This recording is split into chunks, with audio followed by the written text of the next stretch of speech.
ce reportage. C'est le seul établissement de France musulman et sous contrat avec l'éducation nationale. C'est le collège-lycée Averroès et c'est une réussite. Il se place en tête des meilleurs établissements du pays. Les 600 élèves ne sont pas tous musulmans, toutes les filles ne sont pas voilées et on y enseigne un islam modéré. Les élèves se vivent comme des victimes collatérales du terrorisme. Not in my name, pas en mon nom. Voilà le message qu'ils ont voulu faire passer ces derniers jours. Laurent Hirsch et Maxime Liogier. Il fait froid ce matin dans les rues de Lille. Peu avant 7h30, les élèves arrivent progressivement au collège-lycée Averroès, seul établissement musulman de France reconnu par l'État.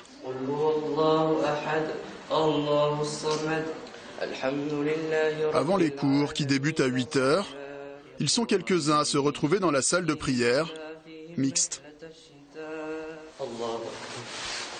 C'est important pour nous, mais ce n'est pas non plus... si on ne l'a pas dans les autres établissements, ce n'est pas un problème. On l'a à notre disposition et c'est un atout, oui. La prière, c'est un des piliers principaux de l'islam. Certes, c'est obligatoire. Quand il faut prier, on a le temps, on prie tous en groupe. Et quand vient l'heure des cours, on y va. Des cours qui incluent une matière facultative spécifique, l'éthique musulmane, enseignée 2 heures par semaine. Il s'agit principalement de réflexions religieuses et philosophiques, inspirées du Coran, mais aussi de l'actualité. Y a-t-il un problème pour le musulman qui porte la foi et qui doit l'exprimer, qui doit rayonner dans sa société, avec justement le contexte laïque dans lequel nous vivons? Je ne pense pas que la laïcité a pour but d'attaquer, d'opprimer une religion. Donc, et de plus, le prophète a aussi dit adaptez-vous à votre contexte historique. Donc je ne pense pas qu'il y ait incompatibilité, bien au contraire. Effectivement, l'islam n'a aucun problème avec la laïcité. Malgré cela, certains interdits liés à la laïcité, comme par exemple le port du voile dans les lieux publics, suscitent des questions, voire de l'incompréhension. De nos jours, dans les publicités, c'est surtout des filles dénudées qui sont le plus montrées. Ça marque personne, ça choque personne, tandis qu'une fille couverte, ils trouvent ça pas normal. Et ça, je comprends encore le port du voile intégral. Je comprends que ça puisse faire peur ou bloquer certaines personnes, mais le port du voile simple, je vois pas pourquoi ça les dérangerait. Ça et là, dans les couloirs, ces affiches invitent à une meilleure connaissance de l'islam. Respect des autres religions, problématiques de la guerre ou encore place des femmes sont explicitées en quelques paragraphes. La bibliothèque de l'établissement ressemble à n'importe quelle autre bibliothèque scolaire, à quelques détails près. On a quoi? On a les Mafalda, on a les Alix, on a les Tintins. C'est Tintin en arabe, je ne sais pas si vous avez déjà vu ce que ça donne, mais voilà, donc c'est nos Tintins. Autre rayonnage particulier, celui des ouvrages traitant de la religion musulmane, et notamment ceux d'un auteur. Tous les Tariq Ramadan ont été empruntés. C'est quelque chose qui tourne beaucoup, surtout chez les premières et terminales. Populaire ici, c'est un auteur controversé, car accusé par nombre d'intellectuels de tenir un double discours. Tariq Ramadan, s'il est controversé, j'ai envie de dire tant mieux, parce que donc c'est qu'il est lu. Et puis si ça suscite un débat, oui, ça doit susciter un débat. On n'est pas forcément d'accord avec tout ce qu'il va dire, tout ce qu'il va présenter. Il y a peut-être certaines approches qui ne vont pas correspondre à d'autres personnes. L'établissement compte près de 600 élèves, de la 6e à la terminale. Avec leur chef d'établissement, ils ont observé sans incident, le 8 janvier dernier, la minute de silence en l'honneur des victimes de Charlie Hebdo. Nous avons l'attaque de Charlie, et donc l'attaque de Charlie avec tout le sang déversé, toute l'horreur du massacre. Et derrière, on voit une mosquée qui symbolise les musulmans, et notamment les musulmans de France, qui ont été impactés par cet acte terroriste. Nous cherchons vraiment à rappeler aux élèves qu'ils sont là d'abord pour leur réussite scolaire et pour construire leur projet professionnel à partir de leur réussite scolaire. Et les résultats sont spectaculaires. En 2013, soit 10 ans après sa création, l'établissement figure parmi les 3 meilleurs lycées de France, selon les critères du ministère de l'Éducation. Alors, Dominique Régnier, vous allez réagir à ce reportage, mais je voudrais vous interroger aussi sur l'enseignement du fait religieux, hein, dans la lignée de ce qu'on vient de voir là. Est-ce que ça, c'est une bonne chose que l'éducation nationale, au fond, inculque aux élèves les fondamentaux de chaque religion? Ça se fait déjà, hein.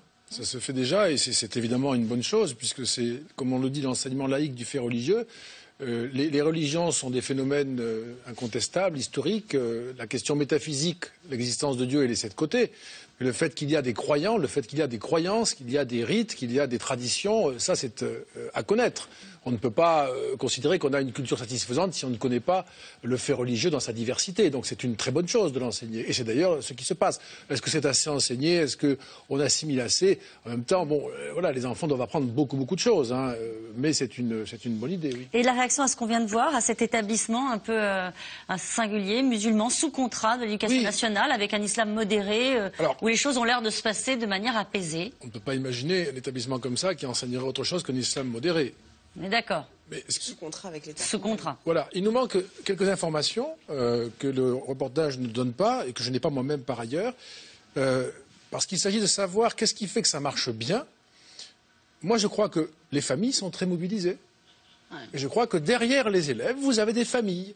Quand vous mettez votre enfant dans cet établissement, la famille est là. Mais la question, c'est est-ce que ça peut être un modèle? Deuxièmement, il nous manque l'information sur le niveau sociologique des familles. Voilà. Est-ce que ce sont des familles pauvres, modestes, ou plutôt moyennes supérieures, qui ont donc un capital culturel plus élevé que la moyenne, et qui non seulement sont motivées, mais en plus peuvent accompagner les enfants à la maison lorsqu'il y a des difficultés scolaires, ou bien comprendre les instructions des professeurs, se rendre aux invitations des enseignants à tous les coups et sans en manquer aucune. Il y a tout ça autour. Hein. Mais ce qu'il reste de toute façon de très positif, c'est un établissement d'enseignement qui fonctionne correctement. Donc là, il y a quelque chose, sans doute, qu'il faut essayer de reprendre et de dupliquer. On retrouve ici des établissements qui marchent très bien, comme on le retrouve dans beaucoup de villes de France. Dans beaucoup de villes de France, les établissements de l'école républicaine fonctionnent très bien parce que les familles sont motivées, parce que le niveau social est correct. Nolwenn Le Bouter, est-ce que vous avez été dans le cadre je rappelle, vous êtes professeur d'EPS, est-ce que vous avez eu des difficultés vis-à-vis de l'islam et de la pratique de l'islam dans l'enseignement? J'en avais eu notamment avant le vote de la loi sur le voile. Et je me souviens en particulier du cas d'une élève qui était voilée en cours, qui ne voulait pas retirer son voile. Alors je dis en cours, pas uniquement en EPS. Hein. Oui. Et ça avait fait débat, il y avait eu de vifs débats entre collègues sur quelle était l'attitude à adopter, entre ceux qui considéraient quasiment que c'était du racisme et que c'était vouloir la renvoyer derrière son évier à sa condition de femme que de ne pas l'accepter en classe. C'était assez violent. Et puis ceux qui disaient non, elle a toute sa place à l'école, mais il faut qu'elle retire son voile. Et, donc la loi, pour le coup, a changé la donne et a apaisé. La loi, j'enseignais à l'époque à la Courneuve, et la loi avait vraiment permis d'apaiser les choses. Après, pardon, en EPS, peut-être que les choses sont peut-être différentes parce qu'on n'est pas dans une salle de classe, parce qu'on a des petits moments pour discuter avec les élèves, et donc à chaque fois qu'il y a eu des tentatives, je me souviens d'une élève venir avec sa robe, discrètement au détour du vestiaire ou sur le chemin pour aller au gymnase, on discute et peut-être que les enseignants mieux formés encore qu'eux. En tout cas, on a peut-être des moments de discussion en tête à tête plus faciles à trouver avec les élèves qui font que les choses sont peut-être plus facile? Oui. Voilà. Ce qu'on a entendu dans ce reportage aussi, c'est que certains membres de la communauté musulmane vivent la laïcité et donc vivront l'enseignement des principes fondateurs de la laïcité comme une agression vis-à-vis de leur religion. Comment est-ce qu'on contourne ça, à votre avis? Georges Potinos, vous avez une idée? Non, moi j'ai une expérience de professeur d'histoire-géographie pendant un certain nombre d'années. Donc dans des quartiers assez favorisés, et donc l'enseignement du fait religieux ne posait aucun problème. Je veux dire par là que, mais ça remonte à un certain temps, je veux dire par là que c'est fonction tout de même du contexte, et je pense à nos collègues, notamment professeurs d'histoire-géographie, en Seine-Saint-Denis, dont j'ai un certain nombre d'informations, qui disent que vraiment c'est un sujet qu'ils n'aborderont pas. Je veux dire, d'accord. Et une crainte, parce qu'ils ne pourront pas le faire calmement. À la limite physique, et l'un d'entre eux m'avait raconté tout simplement une anecdote. Il fait une sortie dans l'île de la Cité avec ses élèves de 3e. Donc il va au musée Cluny, pas de problème. Il les emmène à Notre-Dame de Paris, la moitié de la classe refuse d'entrer. Qu'est-ce que je fais? Donc, qu'est-ce qu'il a fait? Il a fait demi-tour? Il a calé, simplement. Je veux dire par là qu'à travers tout ça, c'est tout de même à relativiser en fonction du contexte. Et c'est pas aussi facile que l'on le dit. Nous allons passer maintenant aux questions SMS.